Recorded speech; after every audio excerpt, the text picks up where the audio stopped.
हमारे दुनिया में सबसे मजबूत और ताजा ज्यादा समाजवादी पार्टी के लोगों की है।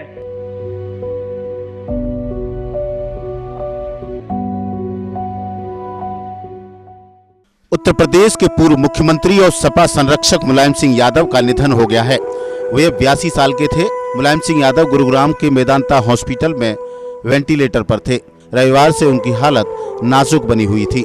मुलायम सिंह यादव के निधन की खबर सुनते ही उनके समर्थकों में शोक की लहर दौड़ गई। पहली बार 1967 में विधायक बने थे नेताजी। मुलायम सिंह यादव पर समाजवाद के पुरोधा डॉक्टर राम मनोहर लोहिया का गहरा प्रभाव रहा। यूं तो सक्रिय राजनीति में वे 60 के दशक से ही सक्रिय हो गए थे। जब डॉक्टर राम मनोहर लोहिया कन्नौज से सांसद रहे तब उनके सानिध्य में उन्होंने समाजवाद का ककहरा सीखा था। लेकिन प्रदेश और देश की राजनीति में उनका प्रवेश वर्ष 1967 में हुआ, जब वे पहली बार विधायक निर्वाचित हुए थे। 8 बार विधायक रहे मुलायम सिंह यादव। मुलायम सिंह यादव 8 बार विधायक निर्वाचित हुए। 1977 की जनता लहर में प्रदेश में जब रामनरेश यादव सीएम बने तो चौधरी चरण सिंह ने उन्हें सहकारिता जैसे महत्वपूर्ण मंत्रालय की कमान सौंपी थी। 1980 में चुनाव हारने पर विधान परिषद में पहुंचे।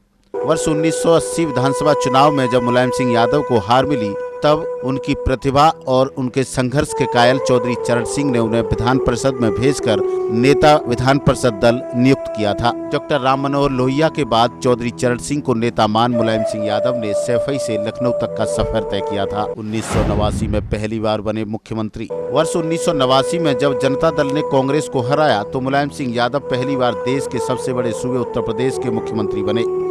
राम मंदिर आंदोलन में कार सेवकों पर गोली चलाने का आदेश देने के चलते उन्हें मौलाना मुलायम सिंह के नाम से उनके विरोधियों ने पुकारा। वे दूसरी बार सपा बसपा गठबंधन सरकार के सीएम वर्ष 1993 में बने। 2003 में मायावती सरकार के पतन के बाद उन्होंने तीसरी बार मुख्यमंत्री पद की शपथ ली।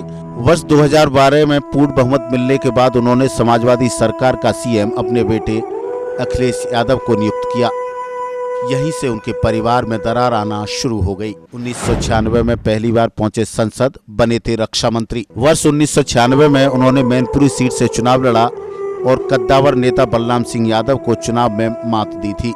उन्होंने पहली बार सांसद निर्वाचित होकर केंद्र की सत्ता में रक्षा मंत्री का ओहदा पाया था।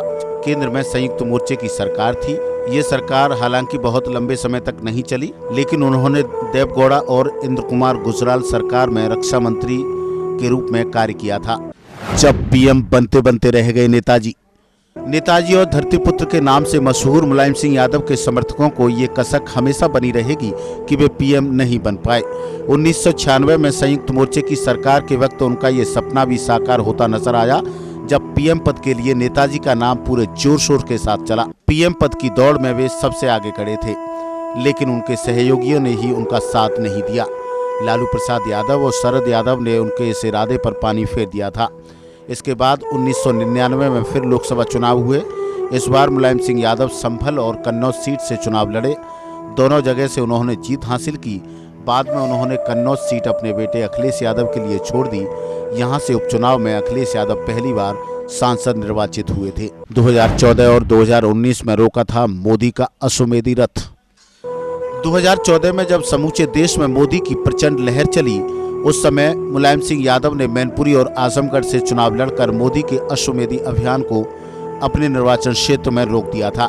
वर्ष 2019 के लोकसभा चुनाव में एक बार फिर मुलायम सिंह यादव मैनपुरी से मैदान में उतरे। ब्रज में 2019 में मोदी की ऐसी लहर चली कि समाजवादी पार्टी के तमाम सूरमा चित हो गए, लेकिन सिर्फ मैनपुरी में सपा संरक्षक मुलायम सिंह यादव ने जीत दर्ज कर मोदी के अश्वमेधी अभियान पर रोक लगा दी थी। किसान परिवार से निकले थे मुलायम सिंह यादव। मुलायम सिंह यादव सैफई गांव के सुगर सिंह यादव के किसान परिवार में जन्मे थे। सैफई की पगडंडियों से सफर तय करते करते वे लखनऊ और दिल्ली तक पहुंचे।